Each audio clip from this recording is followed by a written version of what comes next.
Good morning, everybody. I am Mahesh Kumar, Assistant Professor in Tirthankar Mahavir University, Moradabad. Today is our topic related below fifth major historians and historiography. First of all, we see Arnold Tanavi, second Ramesh Chandra Majumdar, and third one Romila Thapar. In this lecture, we will discuss Arnold Tanvi, pioneer historians and early life and his education, the study of history and civilization, the challenges of civilization, in which environmental challenges, internal societal challenges, and spiritual and ideological challenges, the rise and the fall of civilization, the role of religion in civilization, the concept of universal history, Tanvi influence on historical thought, controversies and criticism, legacy and impact on the study of history. Now we see the presentation and titled Major Historians and Historiography. Arnold Tanvi aims to explore the significant contribution of Arnold Tanvi to the field of historiography, and examination will delve into his methodology, theories, and lasting impact of his work on historical study. Second one is introduction of historiography. Historiography refers to the study of historical writings and the methods used to interpret and present history. It's crucial because it helps understand how historical narratives are constructed and how they evolve over time. By examining historiography, we can insight into the voices, perspective, and context that shape historical accounts. Now we see introduction to Arnold Tanvi. Arnold Tanvi was a prominent British historian known for his comparative study of civilization. He held notable academic positions, including the University of London and the Royal Institution of International Affairs. His life work significantly impacted how historians study and interpret the rise and fall of civilization. If we talk about major works, Tanvi seminal work, A Study of History, spanned 12 volumes, published between 1934 and 1961. His comprehensive analysis explored the development and decline of 26 civilizations. Other significant writings include his reflection on contemporary global issues and historical patterns. Tanvi historical methods.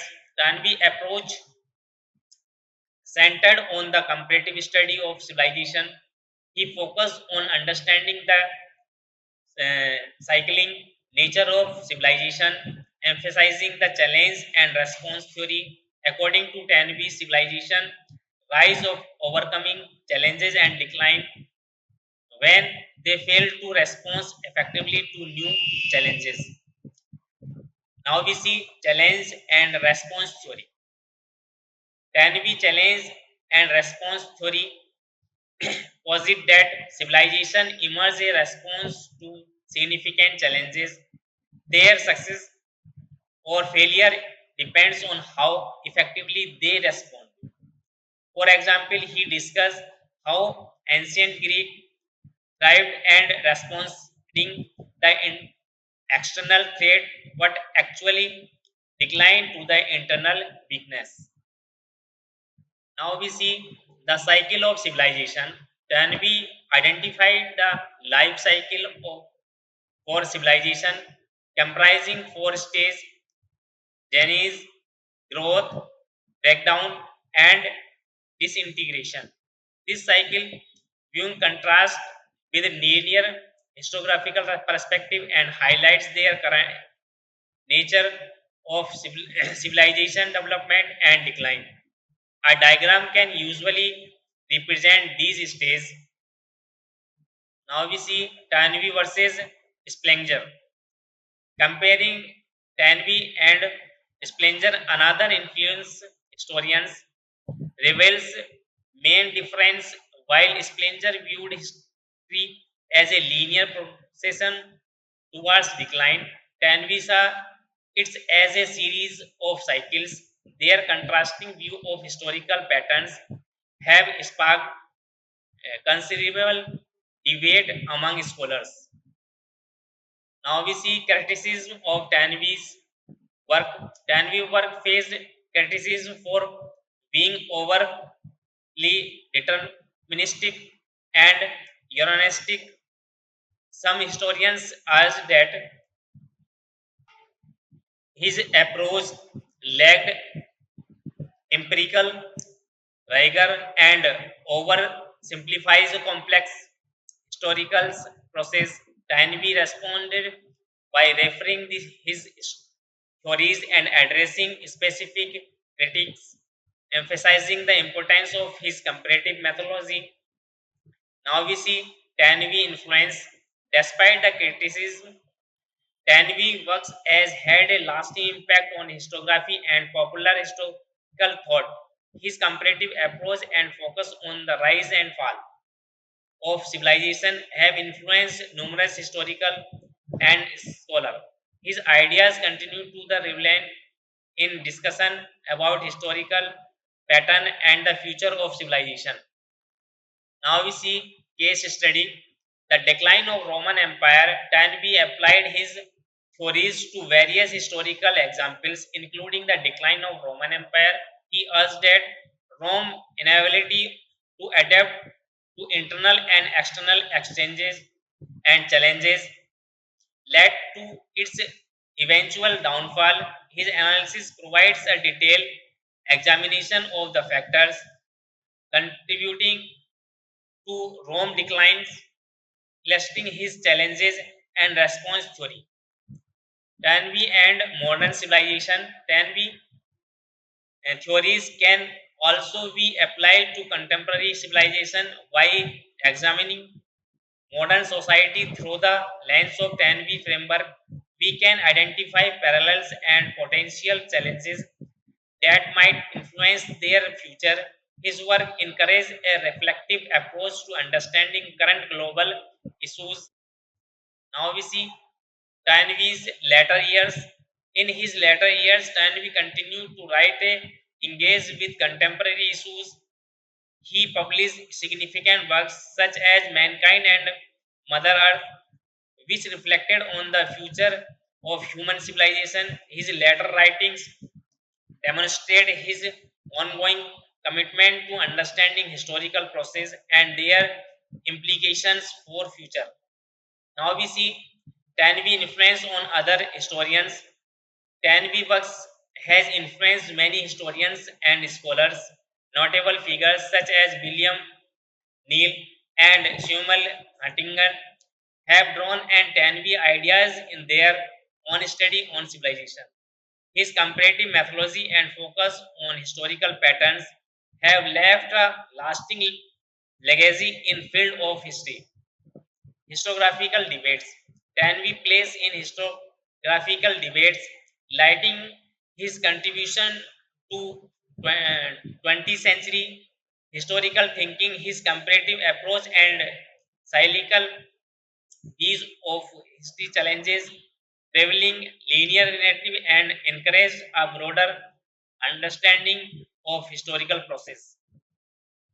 Tanvi philosophical views. Tanvi broader philosophical outlook integrated his views on religious and history. He believed that spiritual and moral factor played a crucial role in the development and decline of civilization. His perspective influenced his historical analysis and added depth to his understanding of historical changes. Tanvi in popular culture, Tanvi influence extended beyond academia into popular culture. His ideas have been referenced in literature, media, and public discourse, illustrating and the widespread impact of his work. Specific examples include mention in historical novels and discussion in public forums. Legacy and commemoration. Tanvi legacy is commemorate theory through various institutions, awards, and events. Ongoing research and scholarship continue to explore and build on his work, ensuring that his contribution of historiography remain relevant and influence. Now we see conclusion. In conclusion, Arnold Tanvi's contribution to historiography are profound and multifaceted. His comparative study of civilization, challenge and response theory, and cyclical views of history have significant influence. Historical study, further research can continue to explore and expand upon his theories. Dear student, इस slides के माध्यम से हम प्रमुख इतिहासकार, इतिहास लेखन जिसमें अर्नोल्ड टैनवी हैं और इनके इतिहास लेखन में क्या योगदान है, उनके अन्वेषण को हम देखेंगे। यह टैनवी के जीवन और उसके महत्वपूर्ण कार्यों, विधियों और इतिहास के क्षेत्र में उनके स्थायी प्रभावों पर ध्यान केंद्रित करेगा। इस पर हम चर्चा करेंगे। सबसे पहले हम इतिहास लेखन के परिचय की बात करते हैं। तो इतिहास लेखन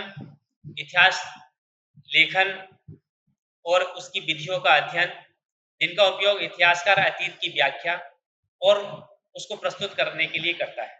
यह महत्वपूर्ण है क्योंकि यह दिखाता है, क्योंकि इससे ऐतिहासिक कथाएं समय के साथ दर्ज हो जाती हैं, वो समझी जाती हैं और इससे सांस्कृतिक, सामाजिक और राजनीतिक संदर्भों को किस तरीके से देखते हैं, उस पर कैसे प्रभाव पड़ता है, इन सबको हम इसी के इतिहास लेखन के माध्यम से देखते हैं।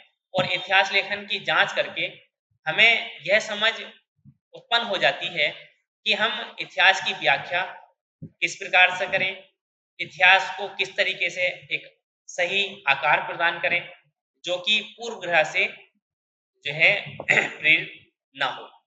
अगर हम बात करें अर्नोल्ड टैनवी के जीवन परिचय की, तो अर्नोल्ड टैनवी, जिनका जन्म 1889 में एक ब्रिटिश इतिहासकार और इतिहास के दर्शन के रूप में हुआ। उन्होंने लंदन के विश्वविद्यालयों में प्रोफेसरशिप जैसी प्रतिष्ठित पदों पर कार्य किया और royal institute of international affairs के सदस्य रहे। टैनवी के काम की विशेषता उनकी व्यापक तुलनात्मक दृष्टिकोण में है, जो सभ्यताओं के विकास, वृद्धि और पतन का अध्ययन करती है। अगर हम बात करें प्रमुख कार्यों की, तो टैनवी का सबसे प्रसिद्ध कार्य आ स्टडी ऑफ हिस्ट्री है, जो 1934 और 1961 के बीच प्रकाशित हुआ और यह 12 वॉल्यूम में प्रकाशित है। यह व्यापक विश्लेषण 26 विभिन्न सभ्यताओं के उत्थान और पतन की पड़ताल करता है कि किस तरीके से सभ्यता का उदय हुआ और किस तरीके से इन सभ्यताओं का पतन हुआ, क्या क्या कारण थे जिसकी वजह से ये सभ्यताएं जो हैं पतन की ओर चली गई, और ऐतिहासिक पैटर्न और चक्रों का अध्ययन करता है। अन्य महत्वपूर्ण कार्यों में समकालीन वैश्विक मुद्दों पर विचार, जैसे इसके कुछ कृतियां हैं, civilization on trial and the world and the west शामिल है। टैनवी की ऐतिहासिक विधि की अगर हम बात करें, तो टैनवी की विधि में सभ्यताओं का तुलनात्मक अध्ययन शामिल है, जिसका मुख्य उद्देश्य सार्वभौमिक पैटर्न और प्रक्रियाओं की पहचान करना है। उनका केंद्रीय सिद्धांत चैलेंज और रेस्पॉन्स मॉडल सुझाव देता है और सभ्यताएं चुनौतियों का सामना करके विकसित होती हैं, सफल प्रतिक्रियाएं वृद्धि की ओर ले जाती हैं। यह सब बताने का कार्य टैनवी द्वारा किया गया है। उनके द्वारा ये भी बताने का प्रयास किया गया है कि किस तरीके से सभ्यता का उदय होता है और किस तरीके से उनका पतन होता है, क्या क्या कारण रहे हैं जिसकी वजह से इनको जो है पतन का मुंह देखना पड़ा। तो इस प्रकार यह जो है एक चक्रीय दृष्टिकोण इतिहास को निरंतर प्रगति के रूप में देखने और उसको रैखिक दृष्टिकोण पर लाने का प्रयास करता है। अगर हम इसकी चैलेंजेस एंड रेस्पॉन्स सिद्धांत की बात करें तो चैलेंज और रेस्पॉन्स सिद्धांत का यह मानना है कि यह सभ्यता महत्वपूर्ण चुनौतियों का सामना करके विकसित हुई। ये चुनौतियां पर्यावरणीय भी हो सकती हैं, सामाजिक भी हो सकती हैं और राजनीतिक भी हो सकती हैं। किसी सभ्यता की रचनात्मक और प्रभावी प्रतिक्रिया देने के लिए उसकी क्षमता, उसकी सफलता और उसकी विफलता को निर्धारित करना एक प्रमुख कार्य रहता है। डार्विन ने इस सिद्धांत को ऐतिहासिक उदाहरणों के साथ स्पष्ट किया, जैसे भौगोलिक चुनौतियों के जवाब में प्राचीन ग्रीस का उदय और आंतरिक बाह्य दबावों के कारण रोमन साम्राज्य का पतन। जैसे कि अगर हम देखें कि जो ग्रीस है, तो ग्रीस एक ऐसे स्थान पर बसा हुआ है जो कि मेडिटेरियन सी के नॉर्थ में पड़ता है और वहां पर बहुत सारी भौगोलिक चुनौतियां देखने को मिलती हैं, जिसमें टाइड भी आता है और सुनामी भी आती हैं और कुछ समुद्री जो लहरें आती हैं और उसी के आसपास बहुत सारे ज्वालामुखी भी जो है फटते रहते हैं। तो इन चुनौतियों से निपटने के लिए वहाँ एक सभ्यता ऐसी डेवलप हुई जो कि इनसे वो जो है अपने आप को सेफ रख सकती थी। वहीं अब अगर बात करें तो रोम में एक बहुत बड़ा एम्पायर हुआ करता था और उसमें कुछ कमियां हुई जिनकी वजह से बाह्य आक्रमण हुए और बाह्य आक्रमण और आंतरिक दबावों के कारण ये जो है पूरी तरीके से डिक्लाइन हो गया, यानी कि रोमन साम्राज्य का पतन हो गया। ये सब जो उजागर की हैं ये टैनवी ने अपनी जो शोध कार्य है, अपनी जो पुस्तकें हैं उसमें जो है इसमें बताने का कार्य किया है। अगर हम देखें सभ्यताओं के चक्र की बात करें तो टैनवी ने बताया है कि सभ्यताएं विभिन्न चरणों से गुजरती है। उसमें उत्पत्ति होती है, वृद्धि होती है, विघटन होता है और फिर वो जो है समाप्त हो जाती है। इन्होंने इस चक्र को इस प्रकार दर्शाया है कि कैसे सभ्यताएं उत्पन्न हुई, क्या कारण था कि ये सभ्यताएं जो है उत्पन्न हुई। जैसे कि अभी हमने पीछे बात करी कि जो भौगोलिक दशाएं थी, तो भौगोलिक दशाओं ने उनको उत्पन्न करने का कार्य किया। वो किस तरीके से फली फूली कि उनको जो है ये फले फूलने का समय मिला और अंत में जो है किस तरीके से उनके बाह्य आक्रमण या फिर आंतरिक कलह की वजह से इसका जो है पतन हमें देखने को मिलता है। तो इस तरीके से उत्पत्ति और फिर इनका जो है वृद्धि और फिर पतन, ये चरण है किसी भी सभ्यता के। तो यह चक्रीय मॉडल ऐतिहासिक परिवर्तन की गतिशीलता क्रियाओं को समझने के लिए एक ढांचा प्रदान करता है।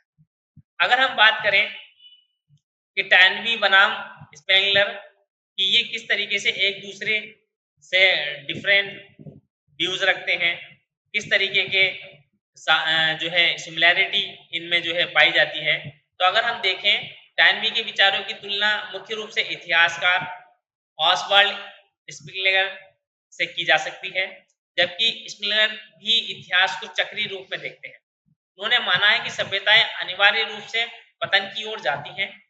इसके विपरीत टैनवी ने माना है कि सभ्यताएं चुनौतियों का सामना करके पतन की से बच जाती है। अगर हम देखें टैनवी के काम की आलोचना, तो टैनवी के अन्य इतिहासकारों ने उनके व्यापक सामान्यीकरण और चक्रीय पैटर्न पर निर्भरता के लिए आलोचना का सामना करना पड़ा। आलोचकों ने कहा है कि उनकी दृष्टिकोण में अनुभवनीय कठोरता की कमी है, यह जटिल ऐतिहासिक प्रक्रिया को सरल बना देती है। टैनवी ने अपने सिद्धांतों को परिष्कृत करके और विशिष्ट आलोचनाओं को संबोधित करके प्रतिक्रिया दी, यह कहते हुए कि उनकी तुलनात्मक विधि महत्वपूर्ण है। टैनवी का प्रभाव, अगर हम देखें आलोचना के बाद टैनवी के कार्य का इतिहास लेखन और लोकप्रिय ऐतिहासिक विचारों पर स्थायी प्रभाव डालता है।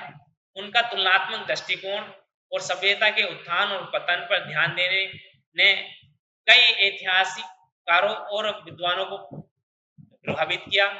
उनके विचार ऐतिहासिक पैटर्न और सभ्यताओं के भविष्य के बारे में चर्चाओं में प्रासंगिक बने हुए हैं। अगर हम केस स्टडी की बात करें तो रोमन साम्राज्य का पतन, जिसका एक प्रमुख उदाहरण है, गांधी ने अपने सिद्धांतों को विभिन्न ऐतिहासिक उदाहरणों पर लागू किया, जिसमें रोमन साम्राज्य का पतन भी शामिल है। उन्होंने तर्क दिया कि आंतरिक और बाह्य चुनौतियों का सामना करने में असमर्थता के कारण रोम का अंत हुआ, पतन हुआ उसका। इसका विश्लेषण करके चैलेंज और रेस्पॉन्स सिद्धांत को स्पष्ट भी उन्होंने किया है। टॉयनबी और अगर हम देखें आधुनिक सभ्यताएं, तो टॉयनबी के सिद्धांत को समकालीन सभ्यताओं पर भी लागू किया जा सकता है। इसके ढांचे के माध्यम से आधुनिक समाज का अध्ययन करके हम संभावित चुनौतियों और उसके भविष्य पर प्रभाव डाल सकते हैं, कारकों की पहचान कर सकते हैं। उनका कार्य वर्तमान वैश्विक मुद्दों को समझने के लिए एक चिंताजनक और दृष्टिकोण को प्रोत्साहित करता है। अगर हम देखें टॉयनबी के बाद के वर्ष किस तरीके से गुजरे, तो अपने बाद के वर्षों में टॉयनबी ने लिखा है और समकालीन मुद्दों में जो है उसने कुछ बातें की हैं, उनके कार्यों को प्रकाशित किया। मैनकाइंड एंड मदर अर्थ, उन्होंने अपनी मानव सभ्यता के भविष्य पर विचार किया। उनके बाद के लेखन यह दर्शाते हैं कि ऐतिहासिक प्रक्रियाओं को समझने और भविष्य के निर्धारण पर उनकी प्रतिबद्धता कैसी वो बनी रहे, इस पर इन्होंने जो है अपना प्रकाश डाला है। अगर हम देखें अन्य इतिहासकारों पर टॉयनबी का क्या प्रभाव पड़ा है, तो टॉयनबी के कार्यों ने कई ऐतिहासिक और इतिहासकारों और विद्वानों को प्रभावित किया। उल्लेखनीय व्यक्तियों में विलियम मैकनील और सैमुअल हंटिंगटन शामिल हैं, जिन्होंने अपनी सभ्यताओं के अध्ययन में टॉयनबी के विचारों का उपयोग किया। उनकी तुलनात्मक विधि और ऐतिहासिक पैटर्न पर ध्यान देने ने इतिहास का क्षेत्र में स्थायित्व विरासत छोड़ी है। अगर हम देखें इतिहास लेखन में वाद विवाद, तो टॉयनबी का इतिहास लेखन में स्थान उनके 20वीं सदी के ऐतिहासिक चिंतन में योगदान और उजागर करता है।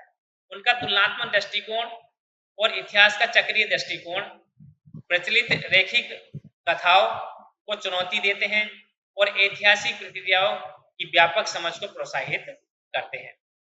टॉयनबी के दार्शनिक विचार पर अगर हम देखें, टॉयनबी के व्यापक दार्शनिक सिद्धांतों में उनके धर्म और इतिहास पर विचार शामिल थे। उन्होंने माना कि आध्यात्मिक और नैतिक कारक सभ्यता के विकास और पतन में महत्वपूर्ण भूमिका निभाते हैं। इस दृष्टिकोण ने उनके ऐतिहासिक विश्लेषण को प्रभावित किया और ऐतिहासिक परिवर्तन की समझ में गहराई जो है लाए।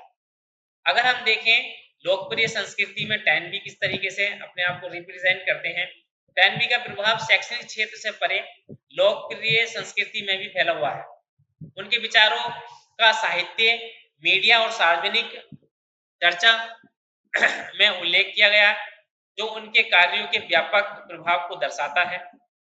विशेष उदाहरणों में ऐतिहासिक उपन्यासों में उल्लेख और सार्वजनिक मंचों में चर्चाएं शामिल हैं। विरासत और स्मरण, टॉयनबी की विरासत को विभिन्न संस्थाओं, पुरस्कारों और घटनाओं के माध्यम से स्मरण किया गया।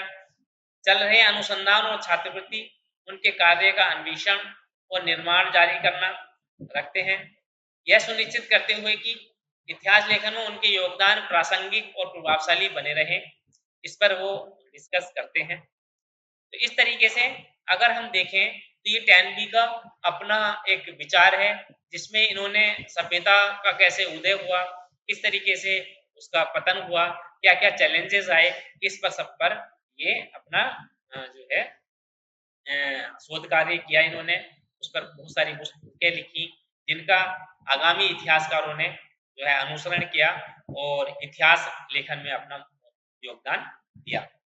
अगर हम निष्कर्ष की बात करें तो अर्नोल्ड ने इतिहास लेखन में योगदान दिया, जो कि बहुत ही बहुयामी था। उनका तुलनात्मक अध्ययन, चैलेंज और रेस्पॉन्स सिद्धांत और इतिहास का चक्रीय दृष्टिकोण ऐतिहासिक अध्ययन के क्षेत्र में महत्वपूर्ण योगदान से जो है योगदान मिला। उनके विचारों में न केवल ऐतिहासिक समझ को विस्तृत किया बल्कि समकालीन सभ्यताओं के भविष्य पर भी विचार करने के लिए एक ढांचा प्रदान किया। डायनमी के कार्य की गहराई और व्यापकता और उनके विचारों का चल रहा प्रभाव अनुसंधान के लिए नए रास्ते खोलते हैं। आगे की पढ़ाई उनके सिद्धांतों का और अधिक विस्तृत अन्वेषण और व्याख्या करने के लिए प्रोत्साहित करती है। तो इस तरीके से ये डायनमी का पूरा एक इतिहास लेखन था, जो कि यूरोप में जितनी भी सभ्यताएं हुई उसके आसपास जिन जिन कॉन्टिनेंट में सभ्यताएं हुई उनका किस तरीके से उदय हुआ, वो किस तरीके से समृद्ध हुई और फिर उनका किस तरीके से पतन हुआ है, इस पर जो है वो विचार विमर्श करते हैं और अपना एक जो है शोध कार्य किया उन्होंने। और एक अच्छी इतिहास लेखन के थ्रू उन्होंने ये बताने का प्रयास किया है कि कोई भी सभ्यता वो निरंतरता नहीं बनाए रख सकती जब तक कि कुछ नियमों को हम पालन ना करें। और अगर सभ्यता के को पुनर्जीवित करना है तो इन सिद्धांतों को समझना जरूरी होगा, जो कि मानव कल्याण के लिए बहुत आवश्यक है।